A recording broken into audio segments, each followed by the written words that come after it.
कुल 20,125 करोड़ अनुमानित हैं। शेष कैपिटल प्राप्तियां हैं।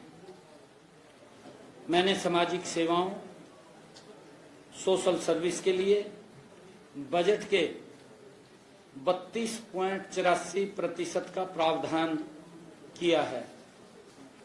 जनरल सेवाओं में 15.37%, आर्थिक सेवाओं में 21.53% बजट रखा है। बजट का शेष 30.26% हिस्सा पुराने ऋण के मूलधन व ब्याज की अदायगी पर खर्च होगा। राजस्व घाटा, रेवेन्यू डेफिसिट राज्य की जीडीपी का 1.53% अनुमानित है। राजकोषीय घाटा, फिक्स्ड डेफिसिट राज्य की जीडीपी का 2.67% अनुमानित है, जो कि केंद्रीय वित्त की निर्धारित सीमा 3% से काफी कम है। राज्य की कुल डेबिट ऋण देनदारी 3,52,819 करोड़ संभावित है, जो कि राज्य की जीडीपी का 26.18% है, जो कि केंद्रीय वित्त आयोग की सीमा 32.5% से काफी कम है। हमारा जो राजकोषीय घाटा तथा कुल डेबिट FRBM एक्ट के प्रावधानों से काफी नीचे है। आज जो 2025-26 का बजट हरियाणा के जो लोगों के सुझावों के अनुरूप, जो उनके सुझाव, बहुमूल्य सुझाव हमारे पास आए हैं, जैसा हमने स्वयं जाकर के उनसे डायरेक्ट सुझाव आमंत्रित किए हैं या उन्होंने पोर्टल के ऊपर दिए हैं, हमने पूरा प्रयास किया है कि उनकी भावनाओं को, इसमें हर व्यक्ति की बात को समाहित करने का पूरा प्रयास इस बजट के अंदर हुआ है। मैं सभी को बहुत बहुत बधाई देता हूँ। राज्यपाल के अभिभाषण में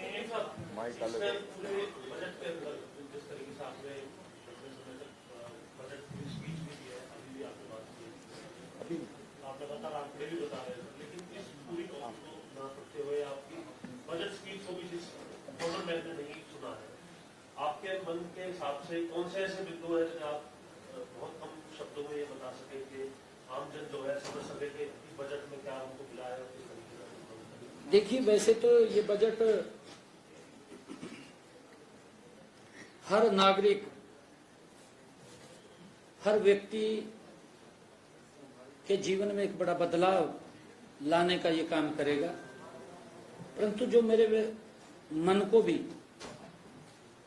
जो इस बजट को अगर हम देखें, हमने शिक्षा के ऊपर बड़ा जोर दिया है और हमने ये भी कहा है कि महीने में अधिकारी, जो फर्स्ट क्लास अधिकारी हैं, 2-3 घंटे वो स्कूल के अंदर लगाएंगे, बच्चों से बात करेंगे, क्लास भी लेंगे।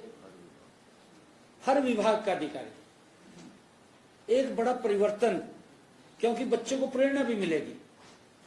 अधिकारी वहां जाएगा, उनसे बातचीत करेगा, बच्चा अधिकारी से बात करेगा। हर अधिकारी हमारा प्रदेश का स्कूलों के अंदर महीने में एक दिन 2 से 3 घंटे उसकी पूरी रचना योजना बनेगी, बना करके वो स्कूलों में जाएगा और जिससे कि बच्चों को उसका लाभ मिले। दूसरा, हमने जो स्वास्थ्य की दृष्टि से अगर एक नजर में हम देखें, हर जिला स्तर के ऊपर हमने हॉस्पिटल में हर वो सुविधा वहां उपलब्ध होगी जो आज नागरिकों की आवश्यकता है। हमने वहां पर, आपने देखा, उसके बजट को भी बढ़ाया है और बजट के साथ साथ हमने वहां पर इंफ्रास्ट्रक्चर को भी देने की बात अपने बजट में कही है। अगर तीसरा मैं इसके अंदर एक नजर के अंदर देखूं कि हमारे जो इंडस्ट्री एमएसएमई या जो कोई उद्योग था, जिन्होंने उद्योग लगा रखे थे, उनको सरकार की योजना का लाभ नहीं मिलता था। क्योंकि हम देखते थे कई बार किसी फैक्ट्री के अंदर कोई घटनाक्रम हो जाता था, तो जब उसको लाभ देने की बात होती थी तो पता चलता था कि ये तो रजिस्ट्रेशन ही नहीं है। तो हमने ऐसी सब उसके लिए एक पोर्टल की व्यवस्था की, इसको ऊपर रजिस्ट्रेशन करेंगे और वो उसको जिस प्रकार से हमने आदरणीय मनोहर लाल जी ने अनऑथराइज कॉलोनियों को ऑथराइज करने का एक अभियान चलाया था, अब हम इन अनऑथराइज एमएसएमई और इंडस्ट्री के लोगों को ऑथराइज करने का ये अभियान चलेगा। इसका बड़ा लाभ उनको मिलेगा और मुझे ये भी खुशी है कि हमने इसके साथ जो हरियाणा प्रदेश के अंदर 50% की आबादी महिलाओं की है, उसके लिए जो हमारे विपक्षी दल भी बड़े प्रखरता से इस बात को उन्होंने महामहिम राज्यपाल महोदय के अभिभाषण में उठाया है, कहीं तो क्वेश्चन भी लगे। हमने कहा है कि हम इसका प्रावधान कर रहे हैं। अभी हमने इसकी विंडो खोली, इसके बजट का प्रावधान किया है 5,000 करोड़ रुपए का और उसकी सारी रचना योजना अब बनेगी। इसको रचना योजना बना करके कैबिनेट के अंदर ला करके इसकी पूरी एक प्रक्रिया बना करके हमारी सरकार की सोच है कि हमने जो कहा है यही तो मोदी की गारंटी है। मोदी की गारंटी यही है, कांग्रेस की गारंटी में कुछ नहीं है, खाली है। नहीं देखिए, इसी साल हमारा जल्दी से जल्दी है इसको, परंतु फिर भी क्योंकि रजिस्ट्रेशन भी होगा, उसका वेरीफाई भी होगा, उसका एक क्राइटेरिया भी बनेगा। क्राइटेरिया के अंदर हम चाहते हैं कि गरीब व्यक्ति तक डायरेक्ट उसके पास, महिला के पास पैसा पहुंचे, ये व्यवस्था हमने खड़ी करनी है और उसको लेकर के हमने आज बजट का प्रावधान किया है। इसका बड़ा लाभ हमारे प्रदेश की गरीब बहनों को वो मिलेगा।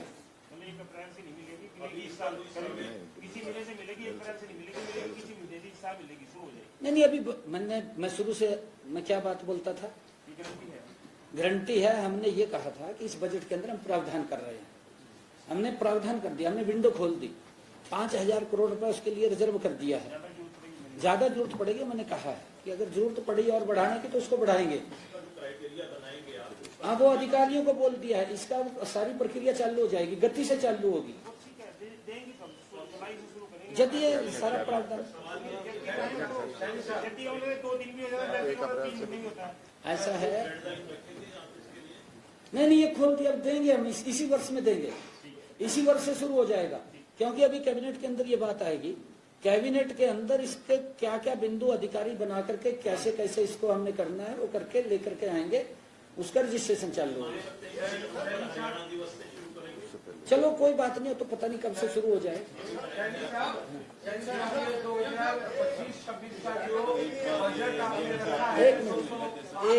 एक मिनट एक करके बोलेंगे तो मैं आपको एक और बात बता देता हूँ।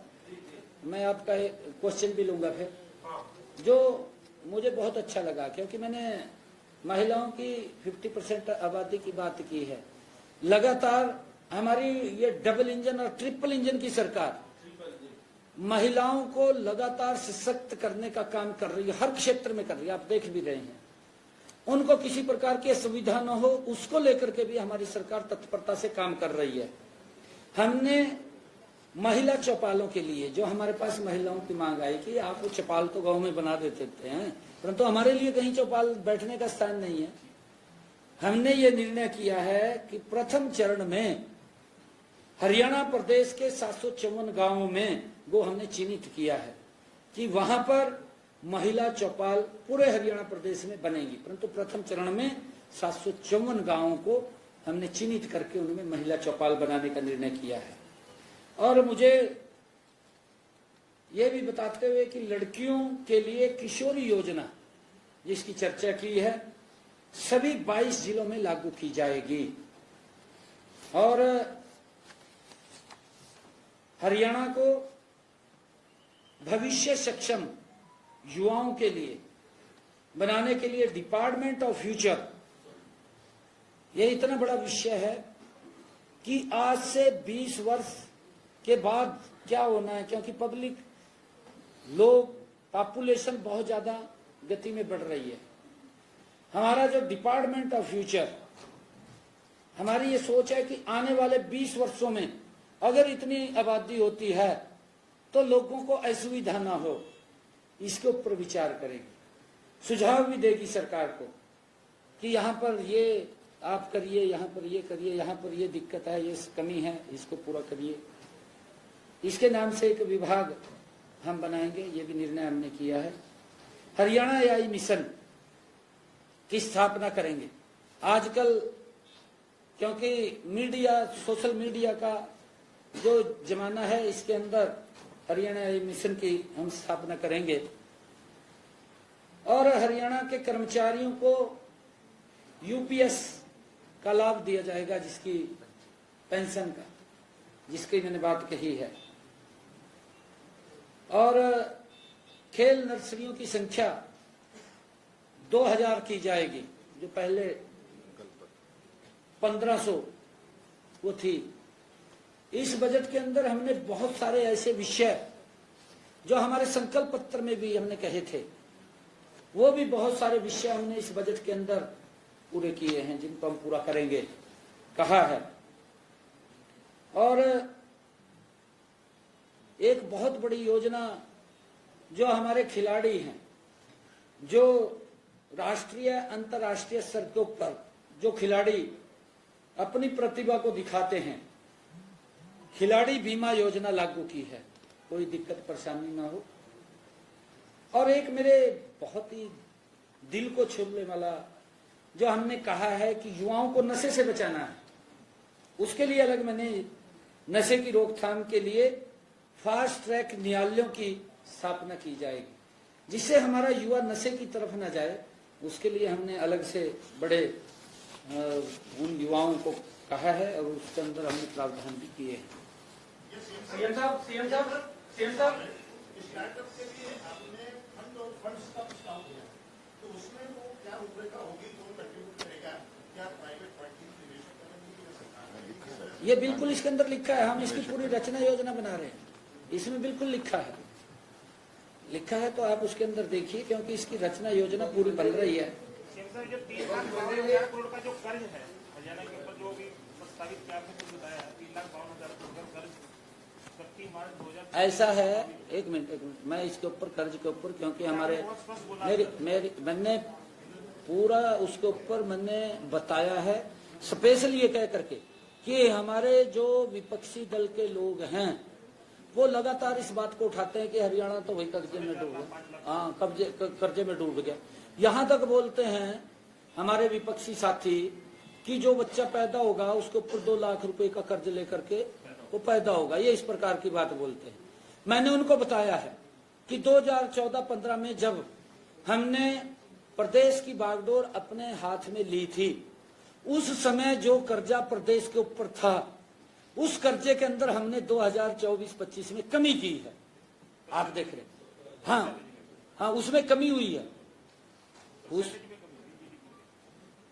हम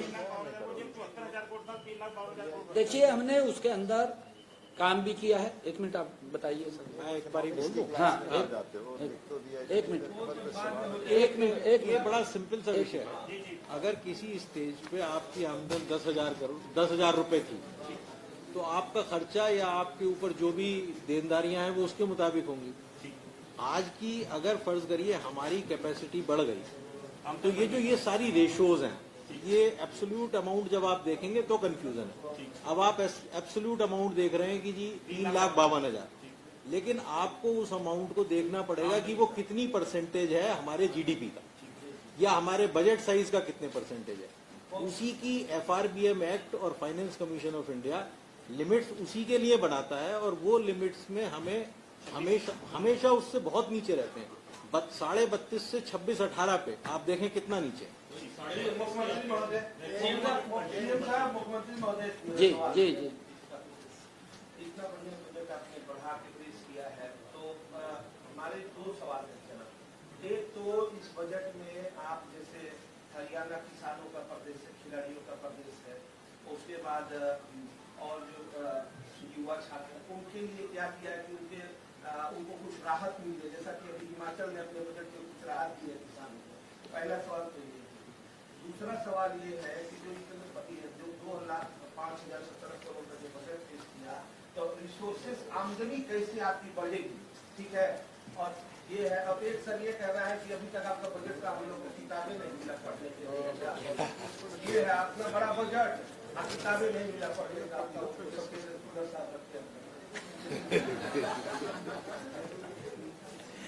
देखिए, मैंने जब किसानों के लिए बजट का प्रावधान किया है, पूरी डिटेल के अंदर उसमें मैंने बात की है, विस्तृत चर्चा की है, भी हम क्या क्या करेंगे, हमने जो हमारा हॉर्टिकल्चर का किसान है उसके लिए क्या करेंगे, क्या संसाधन खड़े करेंगे, हमारा सरसों का किसान है उसके लिए क्या करेंगे, सूरजमुखी का किसान है उसके लिए क्या करेंगे, गन्ने का जो किसान है उसके लिए क्या करेंगे। मैंने डीपली चर्चा की है और उसके लिए बजट का प्रावधान किया है, ताकि किसान हमारी एक रीढ़ की हड्डी है। हम लगातार किसान को सशक्त और मजबूत करने के लिए हमने यहाँ तक कि प्राणी प्रबंधन का भी, जो पीछे, या फसल डाइवर्सन का भी, अगर वो धान से दूसरी फसल लगाता है उसका भी पैसा हमने बढ़ाने का इसके अंदर प्रावधान किया है। अगर आप देखेंगे तो इसके अंदर 7 का 8 किया है, और जो 7 का 8 किया है, ये जो टोटल आप देखना चाह रहे हैं सबसे ज्यादा इसी में बढ़ा है।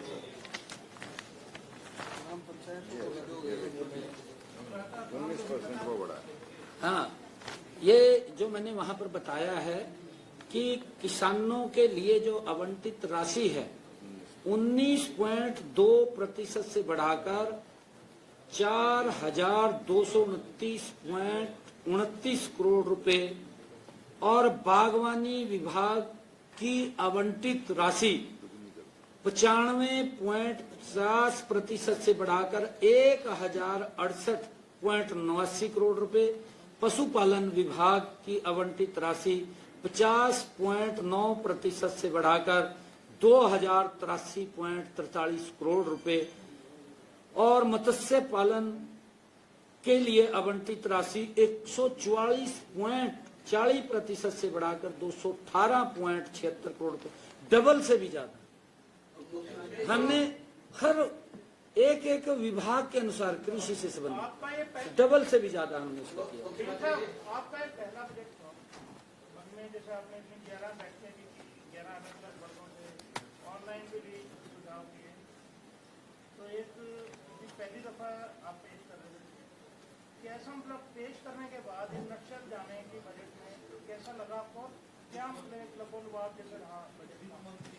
नहीं, देखिए, मैंने इसका जवाब दिया था शुरू में जब मैं बैठा था, मैं दोबारा उसको रिपीट कर देता हूं कि ये बजट हरियाणा प्रदेश के 2,80,00,000 लोगों के अपेक्षाओं और आकांक्षाओं के ऊपर मजबूत उतरने वाला बजट है।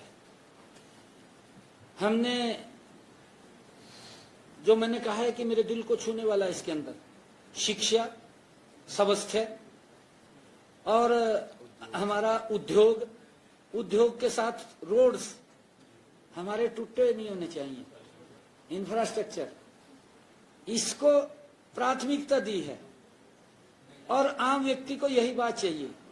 और हमने अपने बजट के अंदर ये भी कहा है कि जो बिजली को लेकर के उसकी बिजली की क्षमता को बढ़ाने के लिए, और हमने जो हमारा गांव जगमग गांव योजना में जितने गांव हैं, जितने बचे हैं, उनके लिए भी अलग योजना लगाने की बात मैंने इस बजट के अंदर कही है कि ताकि हम हरियाणा प्रदेश के 100% गांव में 24 घंटे बिजली पहुंचा सकें।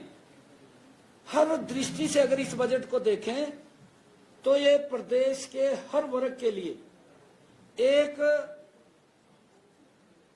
गजब का बजट है जिससे लोगों को बड़ा लाभ मिलेगा। आपने बजट में एक मिनट, आपने जो रूपरेखा दी है विकसित हरियाणा विकसित भारत की, उसमें एक बात आपने कही है कि मिशन 2047 की बात की है, उसमें आपने $1 ट्रिलियन GDP की बात कही है, 50 लाख रोजगार की बात की है। कौन सी वो फोकस एरिया होंगे जिससे ये जो लक्ष्य है उसे आप प्राप्त करने में मदद मिलेगी?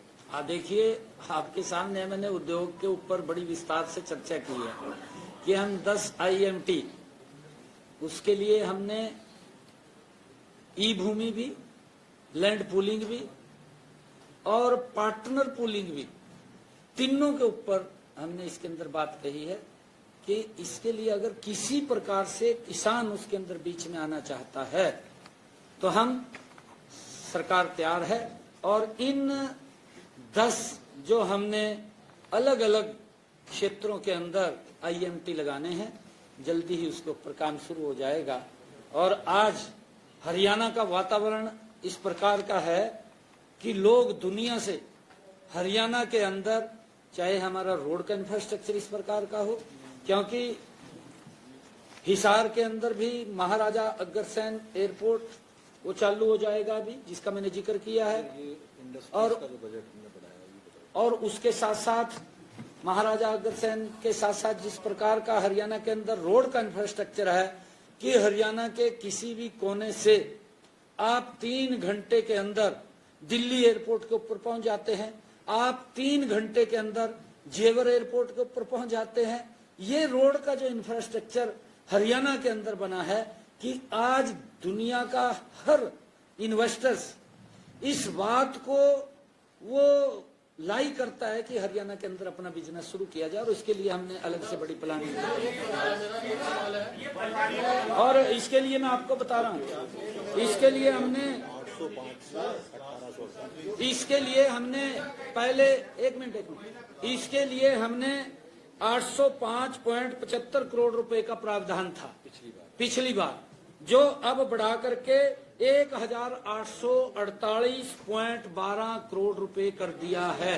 बजट अलॉट होता है डिपार्टमेंट को परियोजना को, लेकिन वो खर्च नहीं हो पाता।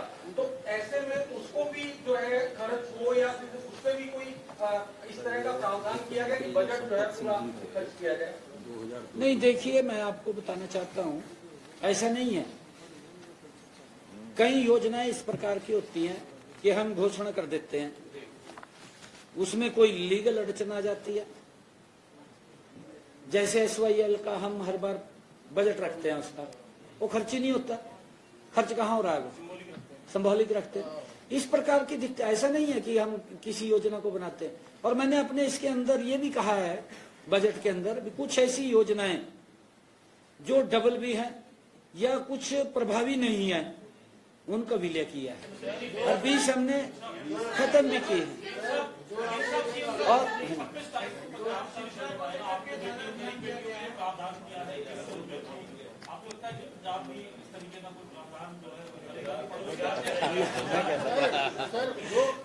ऐसा है, ये पंजाब वाले जाना क्या करेंगे क्या नहीं करेंगे, क्योंकि तो इलेक्शन लग गया। इंडस्ट्री का जो आपने बोला है, इंडस्ट्री को मतलब ऑर्गेनाइज सेक्टर में लेके जा रहे हैं, अनिवार्य है क्या? जो पुराने ऑर्गेनाइज, जैसे आपने कहा ना यमुनानगर की इंडस्ट्री है जो ऑर्गेनाइज सेक्टर में लेके जा रही है, तो उसको कोई मतलब अनिवार्य होगी, मतलब उनको वैध किया जाएगा, इसकी भी कोई सर संख्या है? संख्या सीएम सर, एक मिनट आप माइक बंद करेंगे, 1 सेकेंड बंद कर। हाँ, आप बोलिए, उनको बोलने सर पहले तो आपने बतौर वित्त मंत्री अपना पहला बजट किया, उसके लिए मुबारकबाद हो। सर आपका बजट पूरा भी नहीं हुआ था, उससे पहले विपक्ष ने निशाना साधना शुरू कर दिया। रणदीप सिंह सुरजेवाला ने कमेंट किया है, ट्वीट किया है कि झूठा जलावा है ये, खाली झोले वाला बजट है ये। सर क्या डर है, घबराहट है, क्या है? ये बिल्कुल घबराहट होगी, क्योंकि मुझे खुशी है इस बात की, देश के यशस्वी प्रधानमंत्री नरेंद्र मोदी जी के नेतृत्व में पिछले 10 वर्षों में भारत ने गति से बदलाव आया है और जिसकी चर्चा आम व्यक्ति भी करता है, उसका परिणाम ये बजट है। उसको तो छलावा लग रहा है। कम से कम वो ट्वीट करने से पहले, मैं तो बोलता हूं भी ट्वीट मास्टर है, ट्वीट करने से पहले उसने अपने 55 साल का कार्यकाल देख लेना चाहिए। 10 साल के साथ तुलना कर ले, वो करनी चाहिए नहीं करनी चाहिए। उसका 55 साल देश के ऊपर शासन हाउस के अंदर वो साझीदार भी रहा है कई बार, तो उसके ऊपर नजर डालनी चाहिए कि हमने भी बजट पेश किए हैं, किस प्रकार के बजट हुए हैं, देश ने कितनी गति से विकास हुआ है। नरेंद्र मोदी जी के नेतृत्व के अंदर हमारी डबल इंजन ट्रिपल इंजन की सरकार जब बजट पेश करती है तो उसके बाद तीव्र गति से काम होते हैं। ये छलावा नहीं है, उसको लग रहा है, वो घबराया हुआ है। जी रेवेन्यू डेफिसिट आपका जो 23-24 में था वो 11,880 करोड़ का और 2024-25 में ये 17,817 करोड़ था। इस बार के बजट में जो एस्टिमेट है वो 20,599 करोड़ का है। तो ये रेवेन्यू डेफिसिट क्यों बढ़ रहा है? इसमें कोई रोड मैप है आपका कंट्रोल? देखिए इस सारे एक मिनट इसके ऊपर डिटेल के अंदर मैंने बात बताई है। अगर किसी भी माननीय पत्रकार महोदय को कोई भी जानकारी लेनी है हमारे अनुराग जी से, आप पूरी जानकारी ले। वित्त वर्ष 2025-26 के लिए कुल